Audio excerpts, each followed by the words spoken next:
morning, Park Ridge. What a wonderful day it is to be here in this historic Pickwick Theater. My name is Cheryl Williams.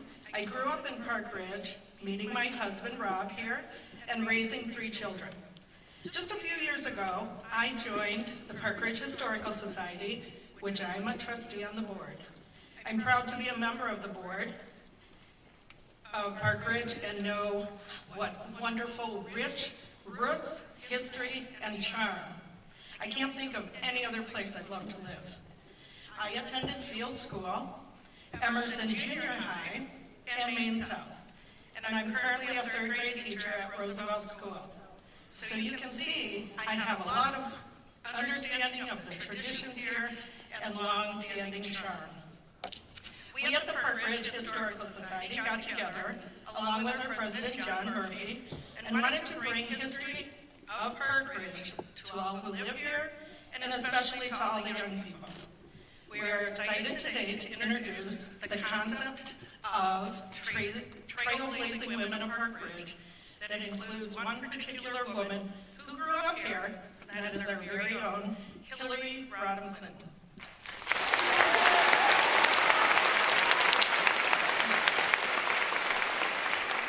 We're very pleased to have her with us today, along with other distinguished guests. Hillary grew up in Park Ridge, attending field school, Lincoln School, Maine East, and Maine South. So today, we have many students from those schools. I'm sure Emerson is here. Can I hear from you? How about Lincoln Middle School? The Girl Scouts from field school. Maine East? Maine South? And also Maine West. How great it is that we have all the students here representing the schools that Hillary grew up attending. Today we'll be viewing a short documentary called Dare to Dream, the life of Hillary Clinton growing up in Park Ridge, which includes some of her childhood friends that were interviewed to give us a view of growing up here with Hillary. Afterwards, we will be bringing journalists up from Maine East and Maine South high schools, and they will be interviewing Hillary. Thank you. Please welcome Mayor of the City of Park Ridge, Marty Maloney.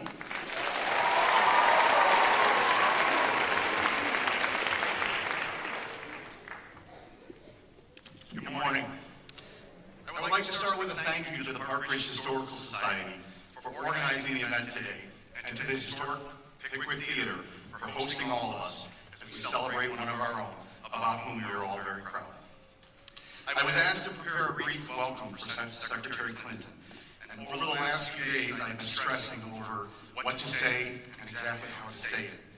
The other night, sitting at the dining room table, crunching up a piece of notebook paper, my daughter Fiona gave me perhaps the most sage advice. She simply walked by and said, "Remember, Dad, no one is here to see you." So with that in mind, I would like to thank Secretary Clinton for coming to see us today. I would also like to thank her for showing everyone growing up here in this community that someone who attended our schools, played in our parks, and watched movies in this theater can go on to achieve great things. I've told my girls and my boys since they've been very little that there's nothing they cannot do. That with hard work, determination, guts, and class, that they can change the world. Today I'm proud to welcome back to Park Ridge someone who has done just that. And I cannot be more proud to do so. Welcome home, Secretary Clinton.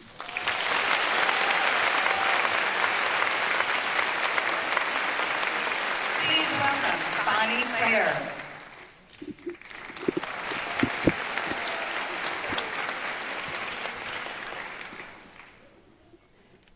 Hi, my name is Bonnie Claire, and I'm here to welcome you on behalf of all of our friends, but especially our dear friend Betsy Edling, who is at the heart of this event.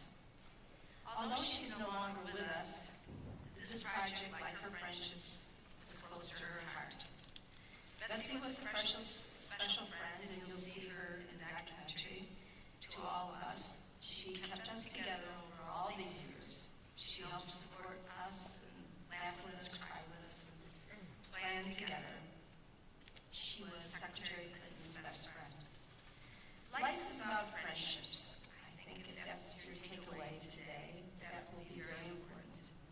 This event celebrates the joy and trust that you get when you care deeply about your friends and support them. We, who are Betsy and Hillary's friends, wish you a lifetime of friendships.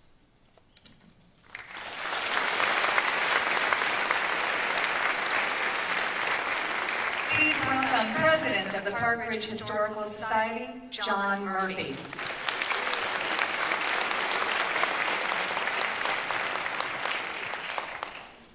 Hi, everyone.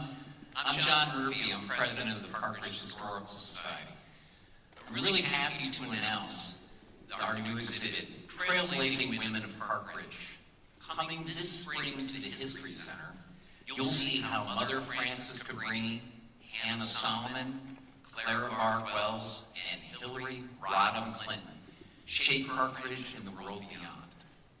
And today, we're here to celebrate Trailblazer and the biggest story to ever come out of Park Ridge, Hillary Rodham Clinton.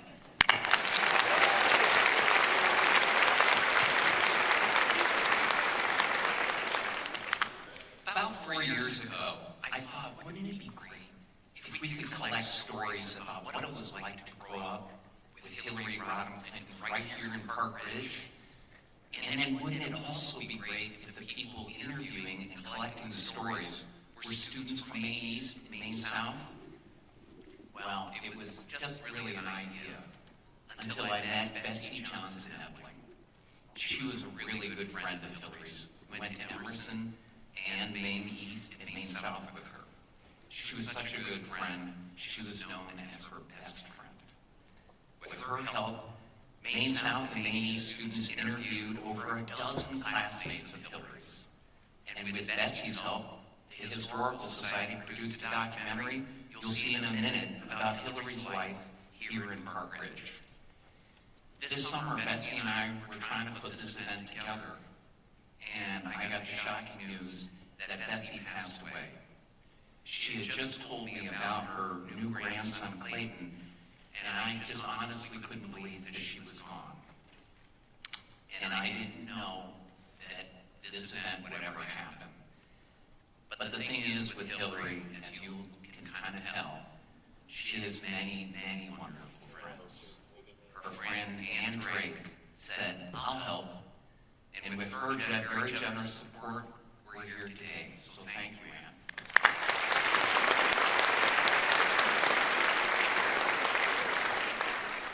So now you're going to see Betsy, Ann, and many others tell the story about a little girl from Park Ridge who dared to dream.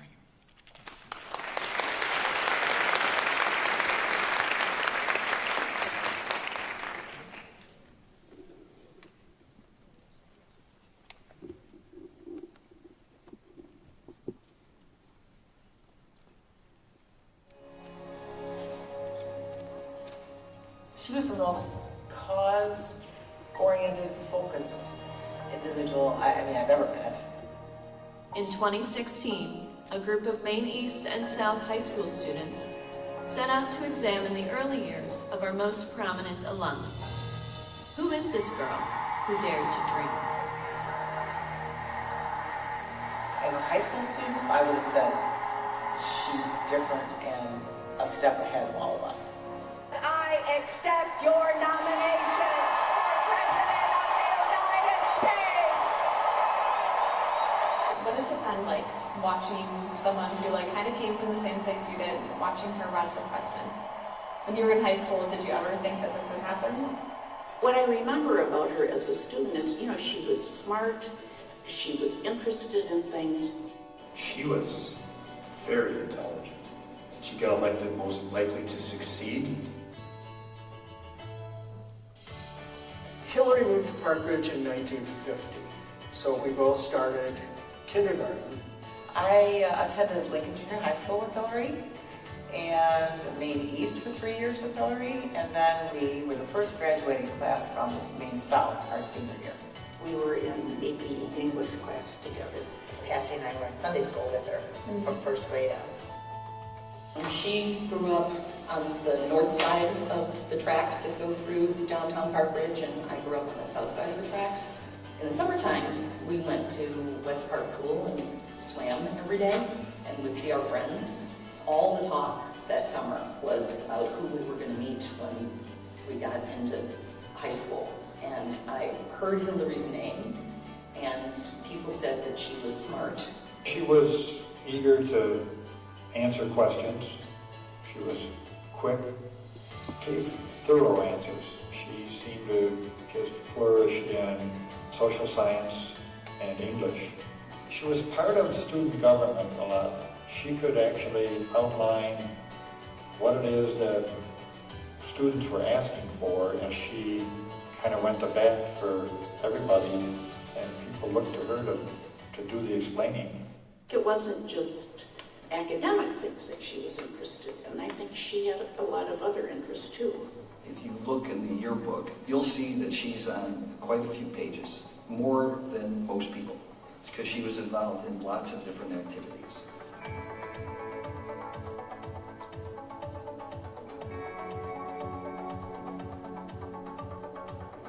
She was captain of Crossing Guards. It was a big honor in 6th grade. She organized us, put everybody on corners. She was the lifeguard at the children's little pool.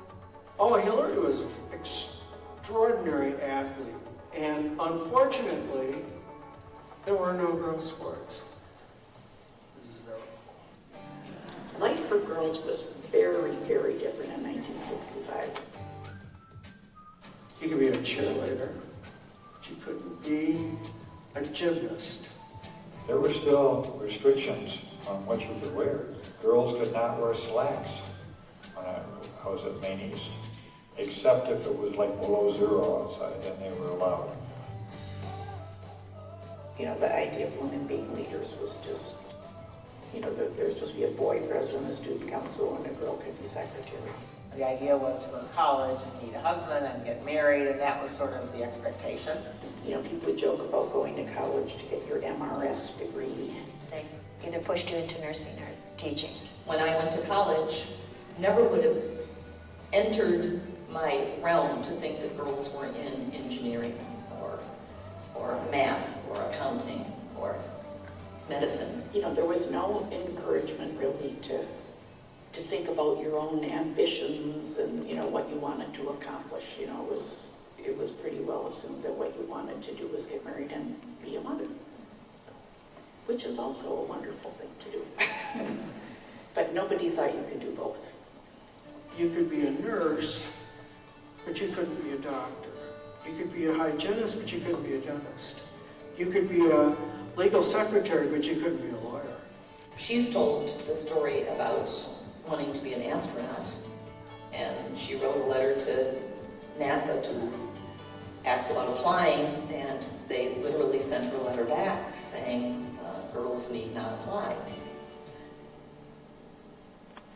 Never dawned on her. I think she was sort of more career-minded from the beginning. Maybe it was from a sense that her mother or father had given her that, you know, it was a good idea to be able to have a career and support yourself. She had two interesting influences. She had a mom who was very encouraging and supportive, and she had a dad who was kind of demanding. Mr. Rodham had an office at the Merchandise Mart in Chicago, and he had a silk screening fabric company. Most of that fabric went to draperies. To this day, I would say that Hillary's concern with making sure that people always have access to jobs and healthcare, because you have to have money in order to do those for the most part, were very concerning to her, and I think that was well formed in her household by her dad, that money just didn't grow on trees. You worked hard. I knew Mrs. Rodham I know that she encouraged Hillary to be independent and to stand up for herself and to go for her goals and not take a back seat. You consider who her father was, and as a business leader and an entrepreneur, and who her mother was as a very compassionate and cause-oriented person, and you had the fact that she was firstborn in a household in post-World War II, building a new America. She was, right in the middle of all of that. I think she grew up in a household where people were concerned about other people and where they did something about it. I'm sure she got that both from her mother and her family and also from the church. I mean, we were really raised to be helping others. Hillary's mother was a Sunday school teacher for quite a while at the First United Methodist Church in Park Ridge. And one of the programs that they had was they would go to the Arlington racetrack and help with the children who were living there while their parents were working at the track. And I know it was quite an impressive outing for her several times. She really saw that there were children who weren't living a Park Ridge life. And children became very much a part of what she did when she did. Now, this is the beginning of the civil rights movement. She saw the other side of Chicago, so to speak, and met with Martin Luther King. And I think that started to open her eyes. After that speech from Martin Luther King, and after that really moving experience of hearing his thoughts on things, and then not only getting to meet him, Hillary organized some babysitting for migrant workers' children, a group of people, a group of students who would go and help babysit. I got engaged in 1968, and Cheryl had an engagement shower for me, and Hillary was there. Somebody had the TV on in the corner, and that was the night of the horrible Democratic convention riots. We were watching it, and she left the so-called shower, the wedding shower. She said, I gotta go downtown and do something. She left the shower and got in her car and drove downtown. But, even as a young lady of 20, she was really focused on helping people and doing the right thing and making things happen. She was a problem solver. She was always interested in what other people wanted to get accomplished and how to make it happen. I think she had sort of a confidence.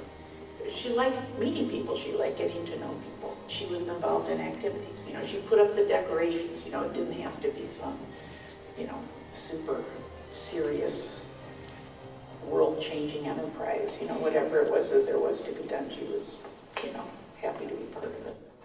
What kind of quality make her like a leader in your age group? Because not everyone during that age group has the right mindset to lead others.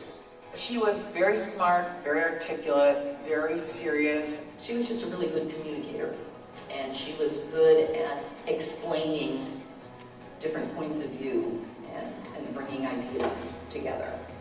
People were attracted to her, were wanting to be with her, were wanting to get help from her, were wanting to follow her, or wanting to elect her. Like my girlfriend and others, they were inspired by Hillary and motivated to do more than just get married.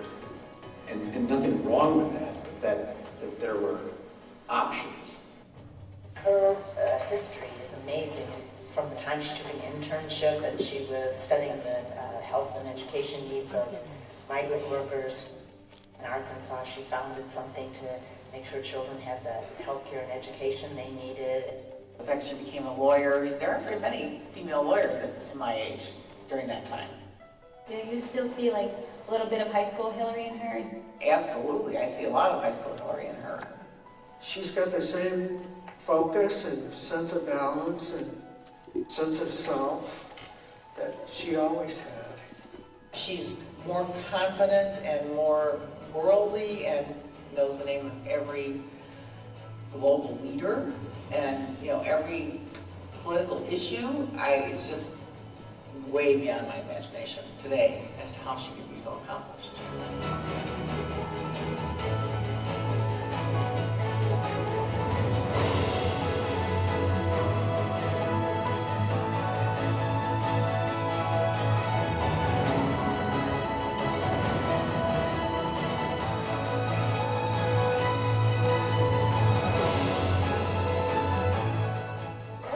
reached a milestone in our nation's march toward a more perfect union.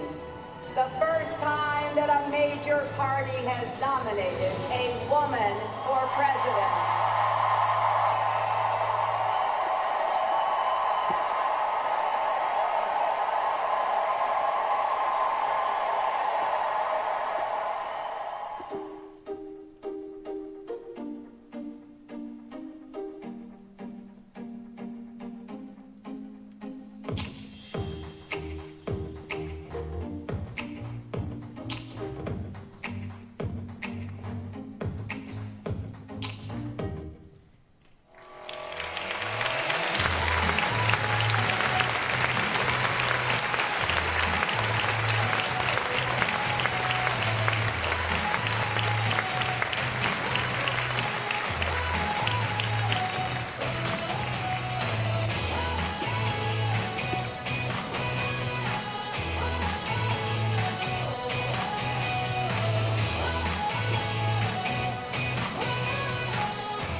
High School District 207, Dr. Ken Wallace.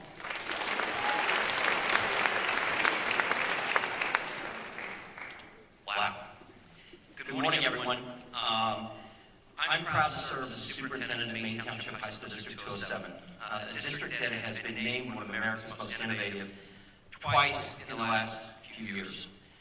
The documentary that we all just watched demonstrates how dedication, perseverance, hard work, and passion can lead to purpose in life for a young person. Finding that purpose is something we intentionally strive to help students in District 207 find during their time at Maine East, Maine South, and Maine West high schools. We are proud that Hillary is a trailblazer in both finding and living her passion. How about a round of applause?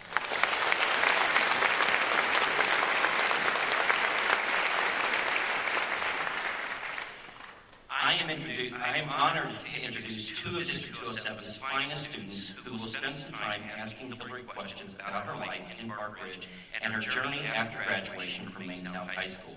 Please welcome Senior Charlotte Geyer from Maine South and sophomore Dalal Hassan from Maine East.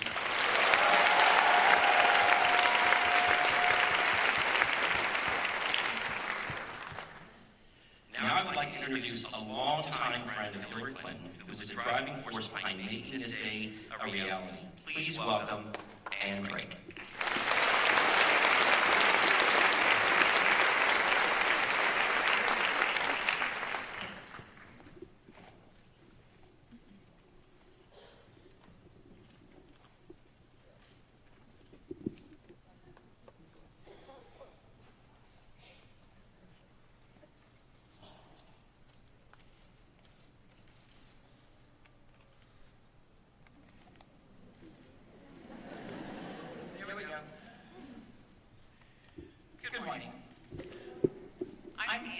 Joanne Drake, and I am proud to say I grew up in Park Ridge on South Chester Street and went to Roosevelt, Lincoln, Maine East, and graduated from Maine South. My role today is to introduce our main speaker. I met Hillary Rodham at Dorothy Michael's dance studio in downtown Park Ridge when we were 8 years old, a long time ago.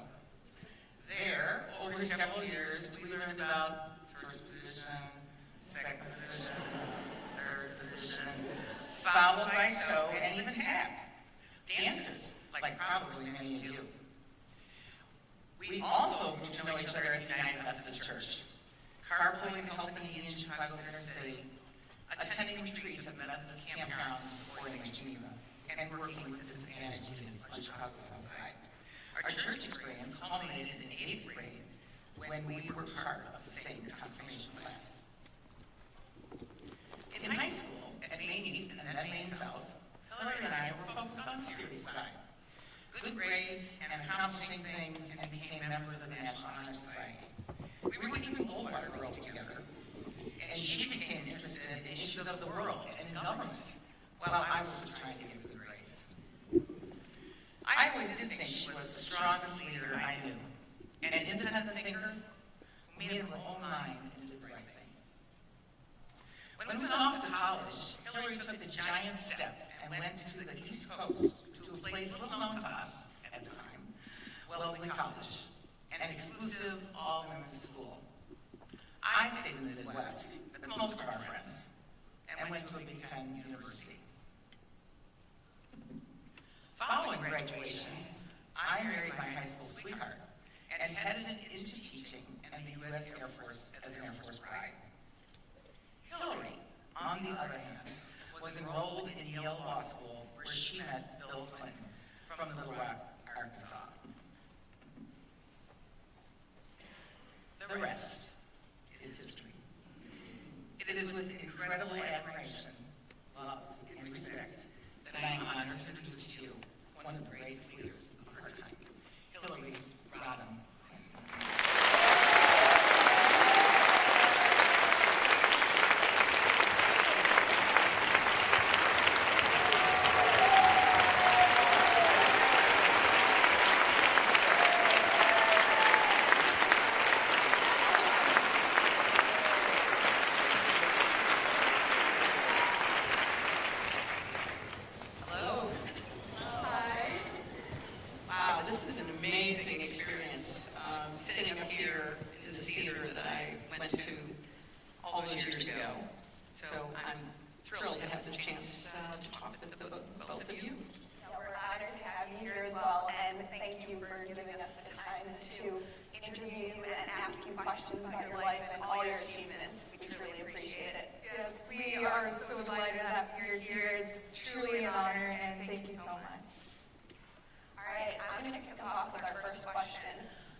I think the documentary, which is the first time I've seen it, did a really good job with all of my friends who participated in explaining the time in which we grew up, because it's important to reflect on where you come from and what's going on in the larger society. So we grew up in the post-World War II era. Every one of our fathers, as far as I can remember, had done something during World War II, mostly in the military. My dad had been in the Navy. So we were in a neighborhood filled with veterans who had served, and our mothers who had been involved in some way until they married, moved to the suburbs, and then every mother of every friend that I had was a full-time mom.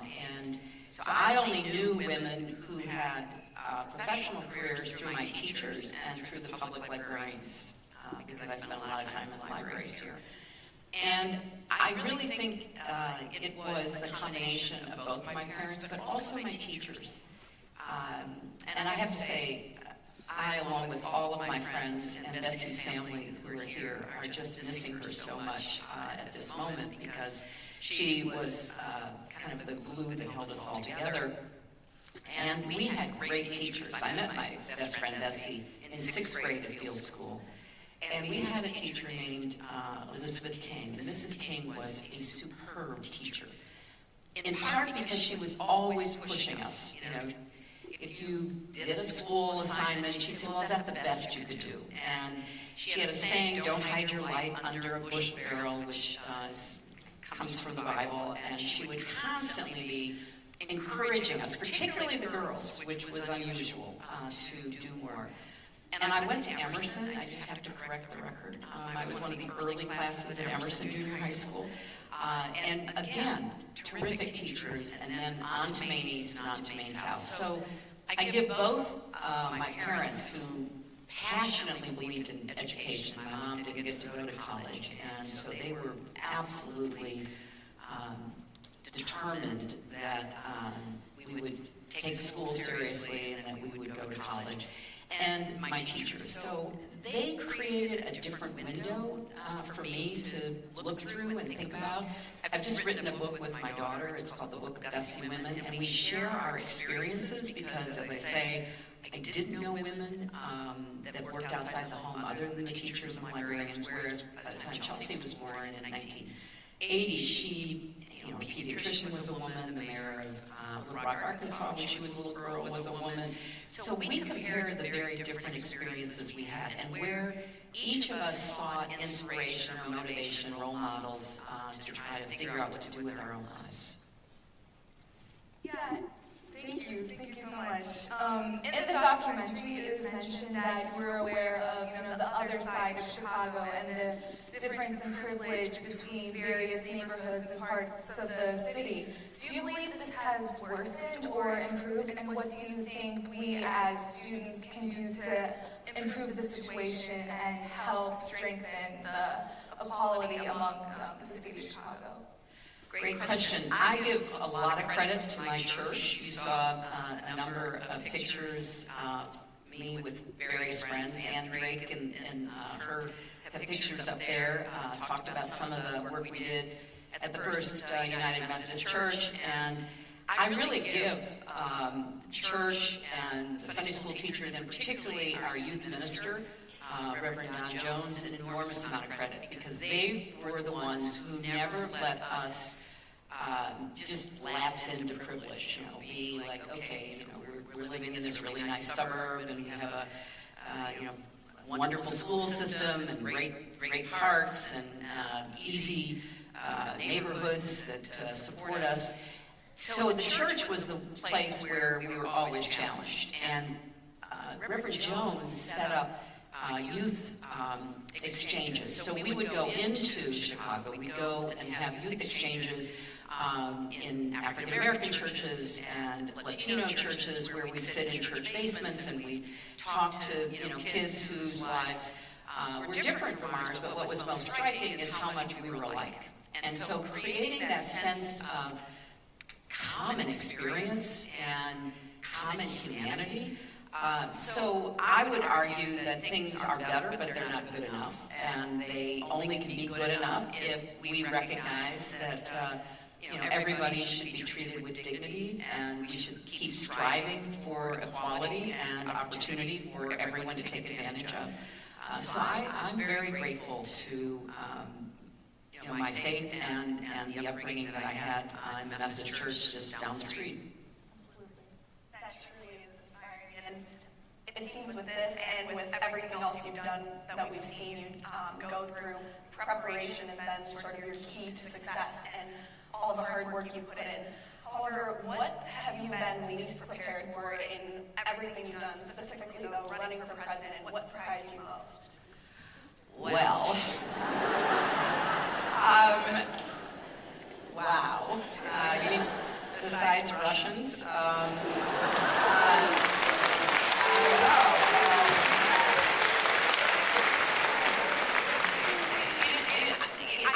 it's still the case, but certainly as we heard from my friends in the film, we just believed as we were, girls and then young women, that we did have to work extra hard. We had to be better prepared if we were going to be taken seriously. And so part of that was getting a good education and having experiences that would add to your understanding of yourself and the world around you. But there are so many events in one's life that you cannot predict. And so you have to be as prepared as possible to understand what it is that you're facing or what it is that is happening to you. So specifically about the 2016 campaign, there were so many unprecedented things about that campaign that I hope never happen again, but I fear could. I mentioned the Russians, it's beyond doubt, and I just wish every American would accept and understand that the Russians played a major role in the last campaign and are intending to do it again. I mean, they felt like they achieved their objective, and whether it's reports from independent investigations or a recent bipartisan report that the Senate Intelligence Committee just put out, they conducted a sweeping and systematic attack on our election through propaganda and maybe even through manipulation. That's something that is still being examined. So nobody was prepared for that. I certainly wasn't. My campaign obviously wasn't. So you have to be, we're living in such a fast-moving world right now. Technology has just sped up everything that we do, and the amount of information that comes at everybody. And how do you know whether the information is true or not? I personally was really disappointed that Facebook said, look, we're not going to judge the accuracy of ads that are on Facebook. So when a totally false attack filled with accusations that are absolutely untrue is put out, paid for to be on Facebook, and many millions of people see it, the response of Facebook is, well, that's free speech. Well, it is to a certain extent, but if you're up against the Russian military or a very well-funded political campaign on the other side, how do you ever get to the free, open exchange of accurate information? It's really difficult. Or when we now see technology that we saw a little bit of it in 2016, but it's more advanced now, taking words from what people say, like you, Charlotte, you say something here, and maybe you said something in school, and somebody has it on tape, and then they splice it together, and all of a sudden you're saying wacky, crazy things you've never said in your life, but it's your face, it's your mouth moving, it's your words coming out, and it's such a convincing fake. They did that to Nancy Pelosi a few months ago, and again, Facebook said they wouldn't take it down, even though it was admittedly a fake. So I was not prepared for the onslaught of weaponized information, propaganda with all kinds of crazy stories about me. And some of my friends, some of whom are here, went door to door campaigning for me in that last election in different parts of the country. And some of them told me they'd knock on the door and say they were here to ask the people living in the house to vote for me, and they'd say, oh, we can't, she kills people. And my friends would go, excuse me? I mean, really? Oh, yeah, I saw it on the internet. So we've got to become not only smarter consumers, we have to become smarter voters. And we have to be really clear to hold candidates, whatever party you're a part of, or no party at all, to hold candidates and campaigns to some standard of accuracy and truth. Otherwise, we're going to have a hard time figuring out who to really vote for, and we're going to have a hard time believing that the person we voted for actually was elected. So it's a serious challenge for the next time around as well. Absolutely. Yes.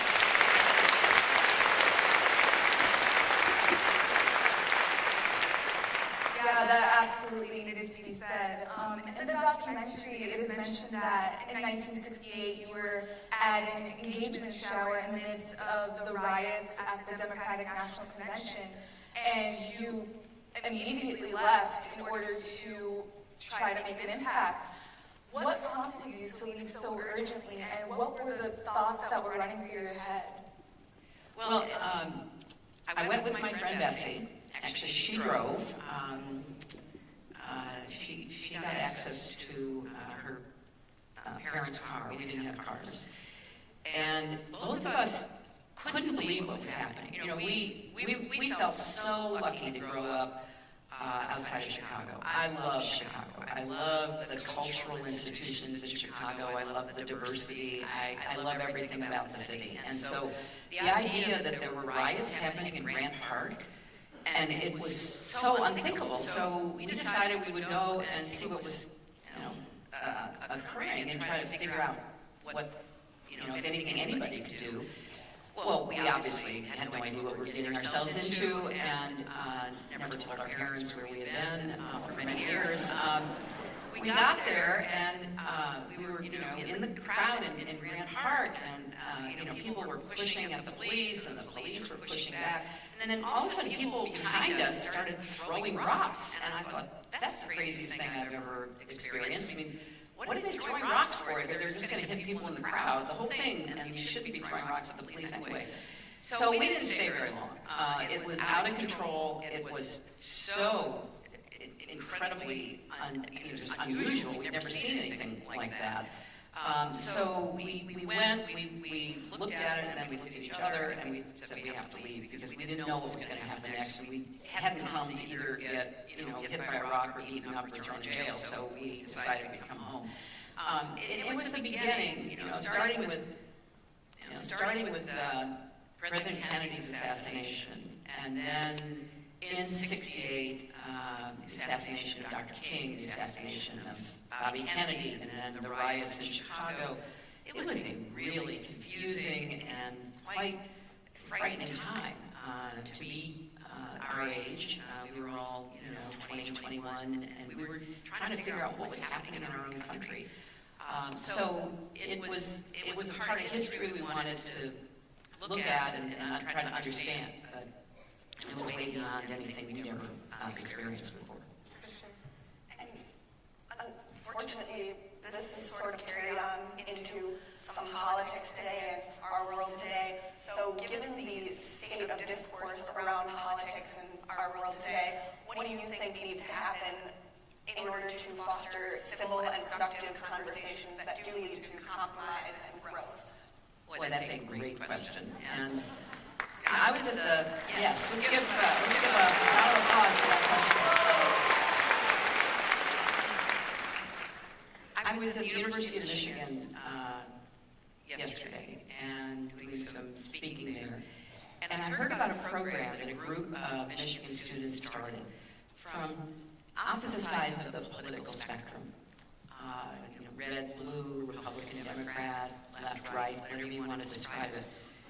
But they were people who shared a common concern about what's happening in our country and how we are engaged in such a divisive and destructive discourse.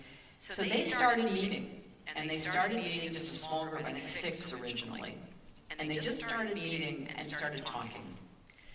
And now it's grown to many more students, and now it's, I think, live streamed when they meet and they talk, to try to model what it is that they can find common ground around. And even though they have deep disagreements about certain issues, to talk about how to resolve some of those disagreements. If you're upset about the immigration crisis, what can we do to have secure borders and humane immigration policies? That ought to be the approach, as opposed to making it a political football that just gets kicked back and forth at great human cost. And putting children in cages is not the answer. So how do you come to some resolution? There's another example. My husband and George W. Bush have a program where they select about 60 young adults every year.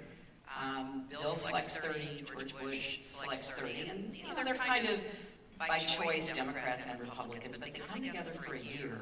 They go to the Bush Library and the Clinton Library and the H.W. Bush Library and the Johnson Library, and they work on projects together.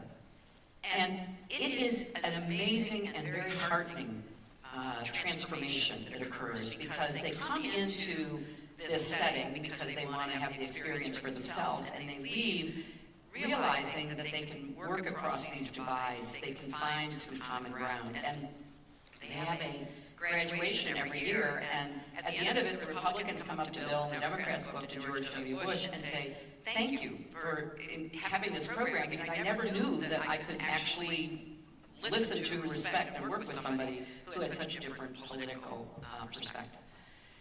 I give those two examples because I think we have to start at the ground level, at the grassroots level. You know, maybe something similar could be done in Maine East or Maine South and Maine West, something that would bring people together. You know, there was a picture in the documentary of something called the Cultural Values Committee that I was asked to be on by the administration at Maine East. And they formed this committee because in those days, Maine East was, you know, all white. But even within the student population of, you know, I don't know, 4,500 or close to 5,000 as I recall, there were real differences. And there were people who felt alienated, felt left out, felt marginalized, didn't like other kids. So there were some scuffles, there were some, you know, fights in the parking lot, and things were happening that were troubling to all of us. So the administration put together this committee, and they chose, you know, students from different groups that were at the high school.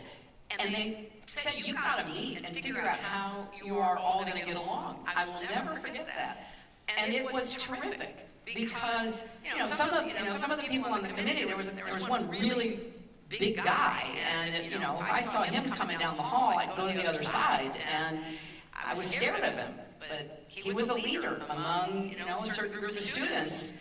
And sitting around that table, I found him to be, you know, really thoughtful and able to express what was on his mind, and a lot of the kids that he felt were being kind of, you know, left out of what was going on in school. So that was my first experience of trying to figure out how to reconcile different points of view and different student perspectives.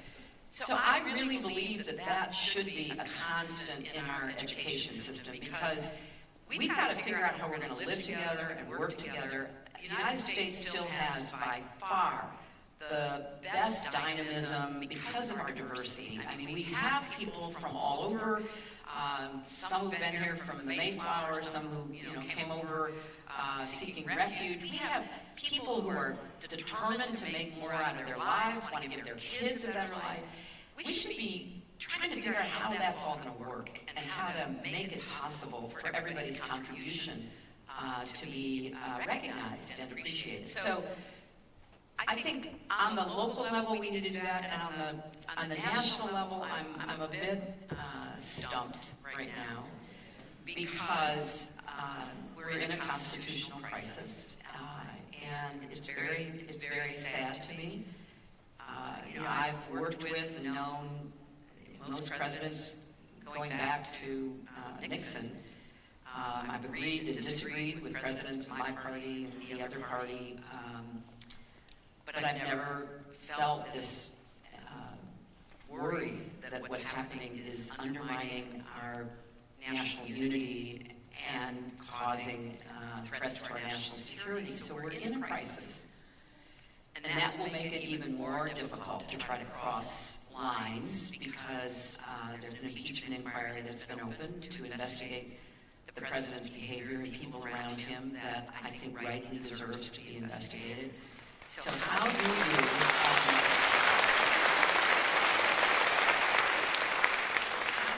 do you, even in the midst of this crisis, do what I think our founders expected us to do? They wouldn't have put impeachment into the Constitution if they thought elections were the answer to misbehavior or abuse of power. So they put it in the Constitution, and I have to tell you, I was on the impeachment staff back in 1974. I was a very young lawyer just out of law school, and I worked with tremendous lawyers, totally Republicans and Democrats, totally unbiased, only focused on trying to get the facts and the evidence, and eventually it led to the House committee voting to impeach President Nixon on abuse of power, obstruction of justice, contempt of Congress. And after the House voted, and in my book, I have the book we just did, I have a section about Barbara Jordan, and you should YouTube her speech at that moment in our history. Anyway, I was so struck at that moment that 4 Republican House members voted in favor of the articles of impeachment. They put their country over party, they put the Constitution over their personal political interests. And after that vote, before it went to the House for a full vote, Republican senators, including Barry Goldwater, went to the White House and told Nixon that he should resign for the good of the country. Another person I write about in the book is Margaret Chase Smith. She was a Republican woman senator from Maine. She was the first Republican senator who criticized and made a speech on the Senate floor against Joseph McCarthy and his slash and burn tactics that were accusing everybody of being a communist. And she did it. She was very courageous. She was pretty much alone. That's what I'm looking for right now. I'm looking for Republicans. Because what is happening is Republicans who finally know they cannot defend the president anymore, they quit. You just had an Illinois Congressman, John Shimkus, say, I'm not going to run again and I can't support Trump. I want to see people who are willing to stay in the political process say the same thing too.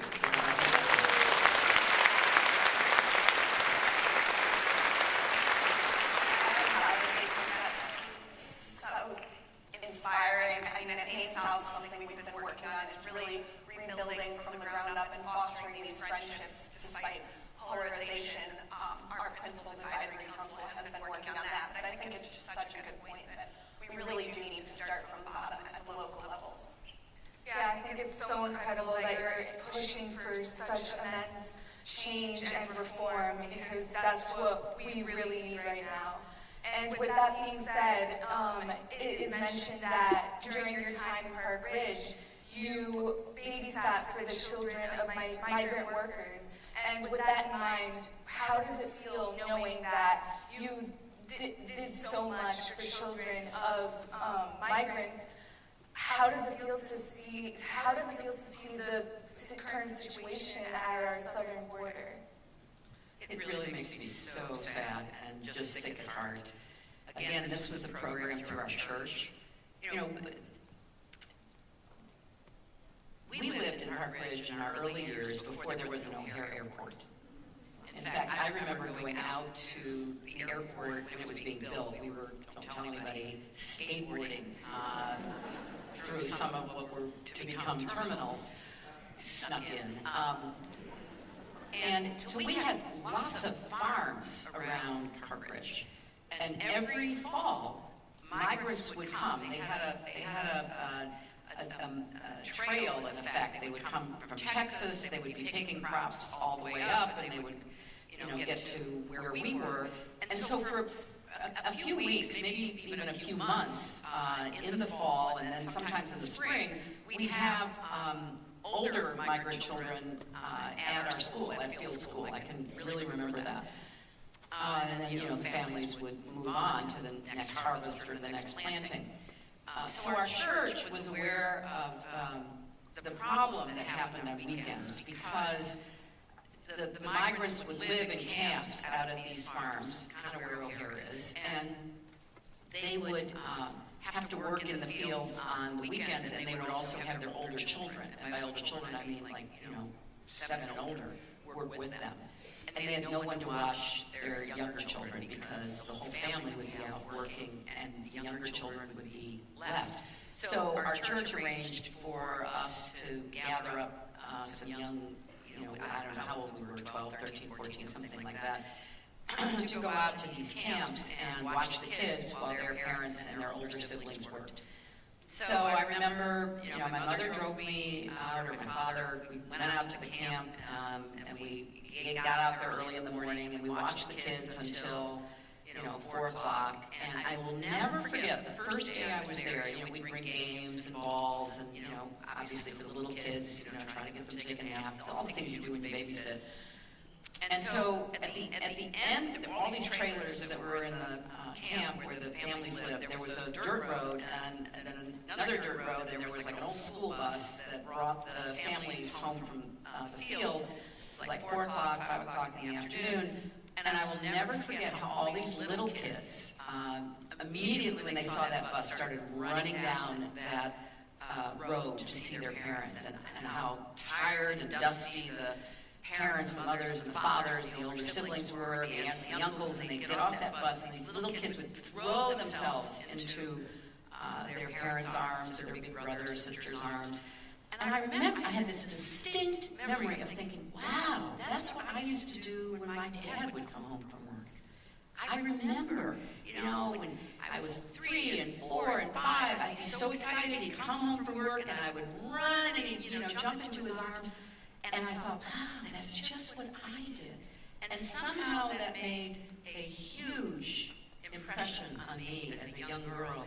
Like, these people are doing this really hard work, but they're families like I am, and like I have. They just have a different way of living and a different way of making a living. So when this, look, we have to have secure borders. I mean, that is a fallacy to say, oh, open borders, let everybody come. You can't do that. I was in the Senate, I was Secretary of State, I totally understand that. But the idea that we are ripping families apart, that we are putting children in cages, that we are sending children off to be warehoused in other parts of the country away from their parents, their aunts, their uncles, older siblings, it's just so wrong. I mean, we can have a sensible, humane, secure immigration policy, and that's what we should be aiming for. But we should not be inflicting cruelty and trauma on these children. And so that's why I think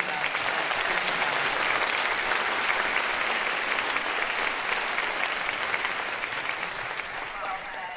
And I think this will be my final question for you. So I'd just like to ask you, because we have such a diverse group in this room, we've got students ranging from elementary school to high school, all 3 main township schools here. We've got adults who are parents, teachers, statesmen, and women. And we've just got such a great group here, but what would you say specifically to the younger girls, maybe the Girl Scouts over there, who want to go into leadership roles, who want to make an impact, specifically in male-dominated fields?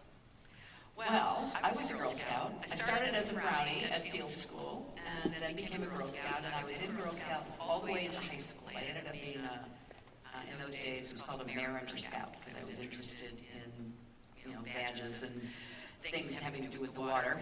And I think that, first of all, being in Girl Scouts or Boy Scouts, being in school and trying to learn as much as you can, being in extracurricular activities, develop your own passions, as the mayor said. I mean, really trying to find out what you care about and what you're interested in.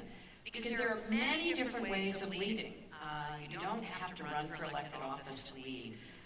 You can lead as an educator, as a healer, as an activist. There's so many ways to lead, and that's one of the reasons Chelsea and I wrote this book, because we wanted to share women who inspired us, and not very many in the book ran for office, but they did great things, like start the Girl Scouts, for example, or start the Red Cross, or be an advocate for others who are less advantaged or need extra help, like in education. So I think that as a girl and then as a young woman and as an adult, it's really important, if you want to be a leader, to learn as much as you can and understand what you care about. Because you'll be a much better leader if you're working in a field you care about. Be the best principal you can be. Be the best business leader you can be. Ann Drake, who you saw up here, she's a great businesswoman. If you want to be a leader in any area, you've got to pick an area that you feel passionate about and that you can jump in wholeheartedly. When it comes to leadership, there are certain skills that you should learn. You should learn how to speak in front of people, because no matter where your leadership leads you, that is a very important skill. I took speech at Maine East as a sophomore. I was the only girl in the class. The class had a reputation as being kind of easy, and it was football players who were great guys, but weren't all that interested in speaking, except to make fun of me when I was trying to speak. But I'll tell you, being harassed, the teacher would sit in the back, we had to make our presentations, and the guys would all sit in the front. And being harassed while I was speaking prepared me for a lot of what I later encountered, so thank you. But there are intangibles. I think that a good leader, a leader who wants to make a positive difference in the lives of other people, a good leader has empathy. A good leader, as we were talking earlier, I was so grateful to be exposed by my church to people not like me, to young people who live very different experiences on the south side of Chicago. It really helped me develop an understanding of what their lives were like. And so developing empathy so that you can key in on what people are needing and you can understand the different needs that they bring to you as a leader. I don't think that there's any substitute for listening. And listening is a skill that you can practice and learn. And it's one that has certainly taught me a lot. Because if you're listening more than you're talking, you're actually learning something from somebody else. So these are all skills that the Girl Scouts inculcate. I think my friend Suki Stanley is here. Her mother was my Brownie leader, and I still remember those Brownie songs like "Make New Friends but Keep the Old," one is silver and the other gold. Well, I mean, those little lessons, it sounds kind of hokey and corny, but it's no more hokey and corny than quotes on Instagram. I mean, you learn where you learn, and you get advice wherever you get it. And we had a great Brownie leader. So I guess that for me, it is developing not only your external skills, but your internal values and how you then marry the two, and how you try to be a positive influence in your leadership for people, and not just in it to feather your nest or stroke your ego, but to really try to help people live the best lives that they can live.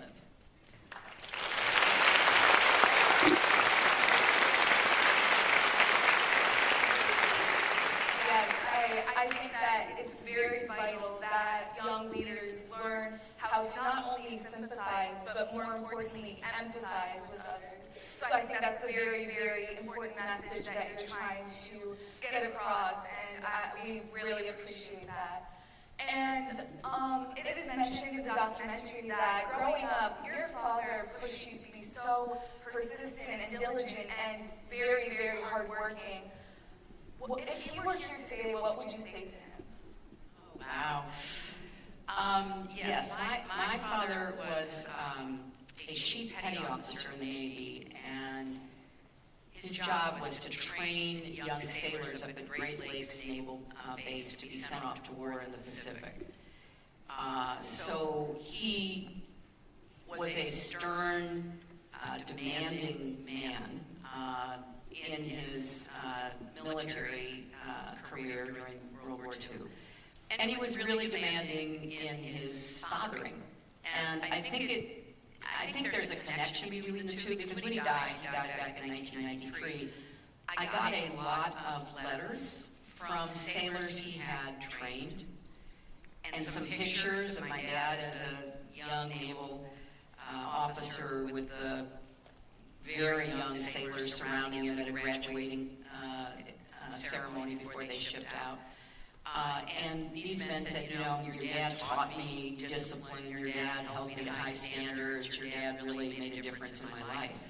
And that was very touching to me, because, when you're someone's child who is very demanding, I would come home with good grades, and my father would say, you must go to an easy school, It can be a little challenging, and but in retrospect, I really appreciate the way my parents were kind of a tag team. My mother emphasizing, empathy and kindness and putting yourself in somebody else's shoes and all that. and my father saying, you know, it's a tough world out there, you gotta be prepared, you gotta work hard, you gotta make your own way.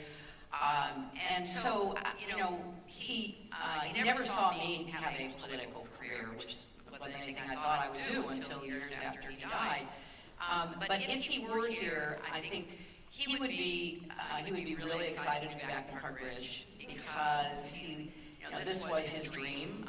When we moved out of Chicago when I was 3, as Ernie Ricketts says in the documentary in 1950.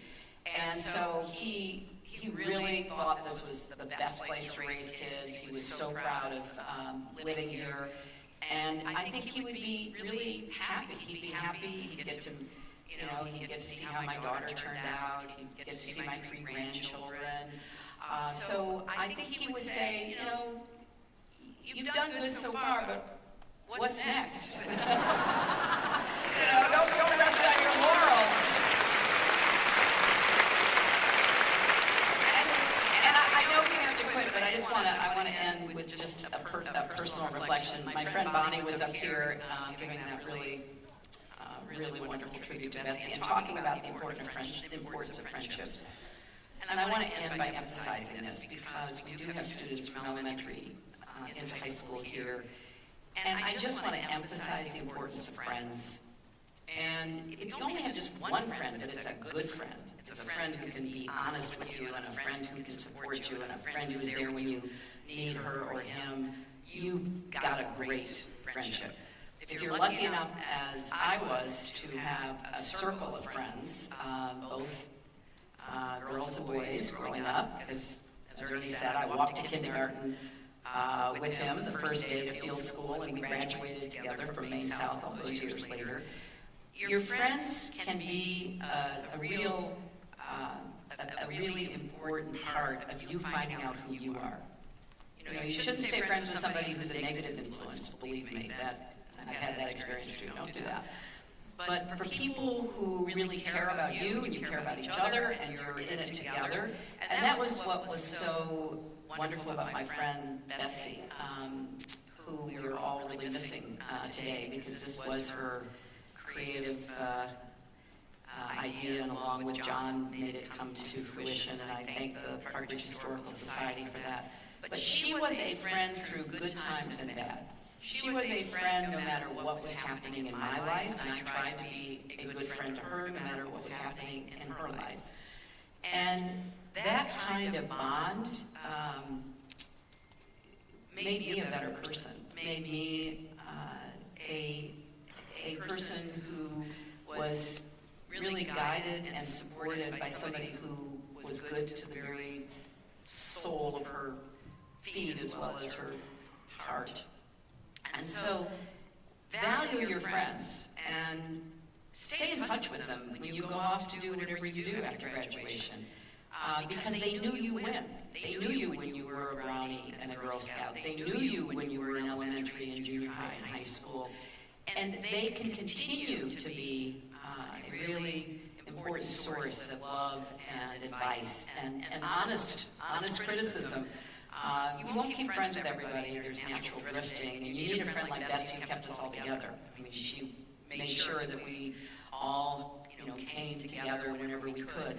But I just want to end on that note, because in many ways, this event today and this wonderful documentary that the students did is a tribute to friendship. And so, thank you for being part of it.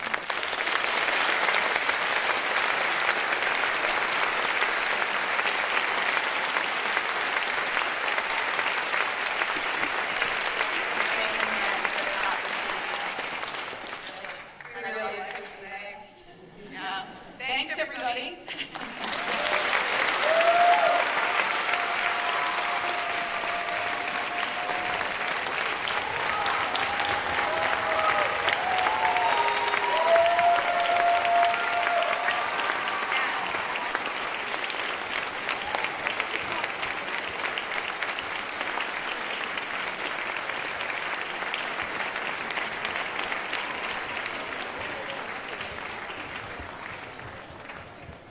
Please welcome Dr. Eric Olson, Superintendent for Elementary School District 64.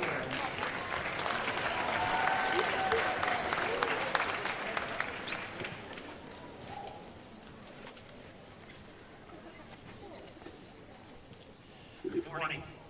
I'm Eric Olson, Superintendent of Park Ridge Niles School District 64. What an amazing opportunity to be with you today as we honor Hillary Rodham Clinton as one of the trailblazing women of Park Ridge.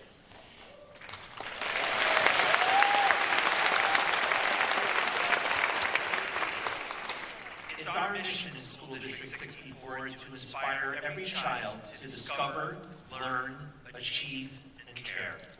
Of course, inspiring children is much easier when there is someone who has already paved the way for them. We have about 40 young ladies with us today, all Girl Scouts and students at Eugene Field Elementary School. It wasn't so long ago that Secretary Clinton walked the hallways of Field School, joined the Girl Scouts, and sat in this very theater, much like you girls are today.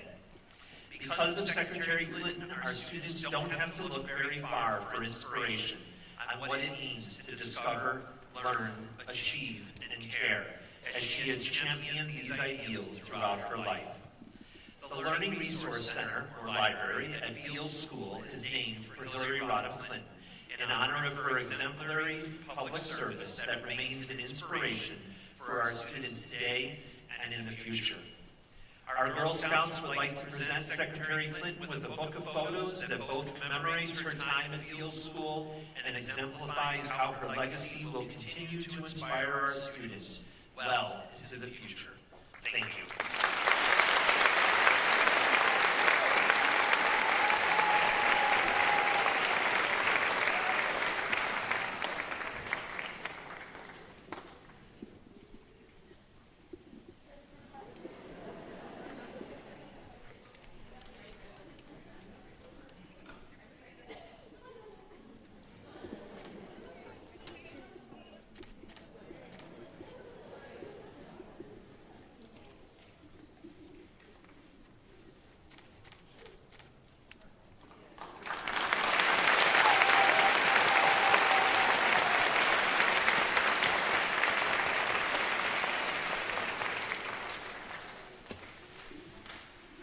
Park Ridge Historical Society trustee, Gary Briers.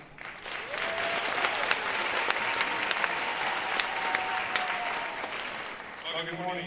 I realize I have to follow both Secretary Clinton and the Girl Scouts, but it's great being here with all of you today. You know, as we close out this morning, I did want to take a few minutes to thank a number of people that made today possible. First, I'd like to recognize two individuals of the Park Ridge Historical Society that were instrumental in making this possible. Trustee Cheryl Williams, President John Murphy, who were assisted by the entire board. Please stand with us.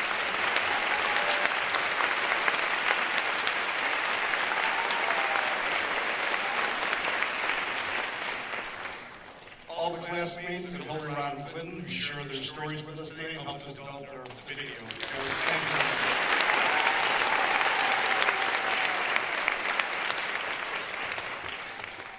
Our presenters, we have Marty Maloney, Bonnie Ward-Claire, Ann Drake, whose generous support and sponsorship has made this day possible. Dr. Ken Wallace, Dr. Eric Olson, the great communications team from JTS, Lauren Foley, Andrew and Rich Jaskolka. If each of all you can please stand, please, and be recognized.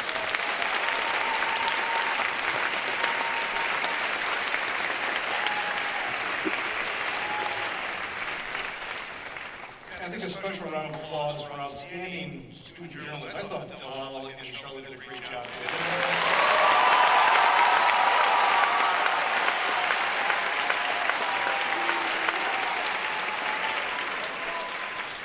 Our Girl Scouts and Field School, along with the leaders. Hi, girls.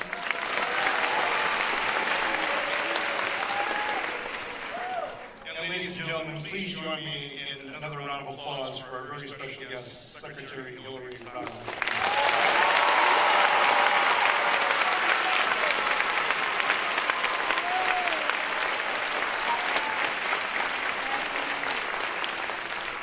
So on behalf of the board of the Historical Society, we appreciate all of you for being here today to support our continued mission of bringing forward the people, places, and events of Park Ridge that really make this a unique community to live and participate in. So before we close, we have one more announcement from the public address announcer, but thank you very much for today.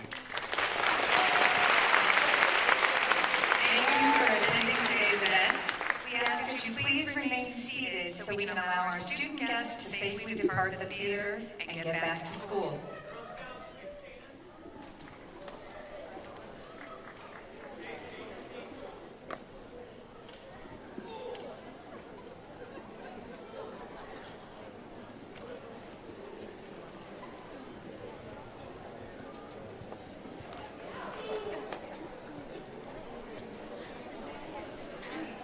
All right, so we're gonna depart. We're gonna have 64 depart first, okay? Followed by 207. So as soon as if I can get Dave up here, because he's my logistics guru, we'll start getting you guys up and out, okay? So you guys get back to school. I know you're really excited about that.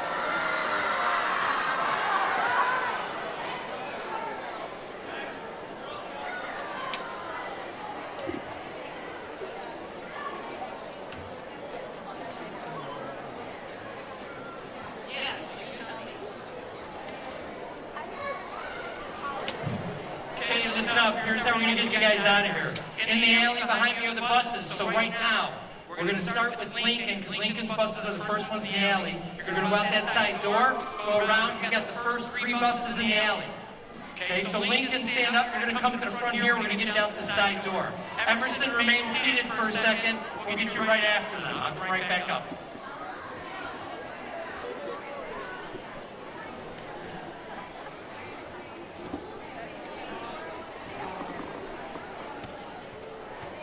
Should I just stay put?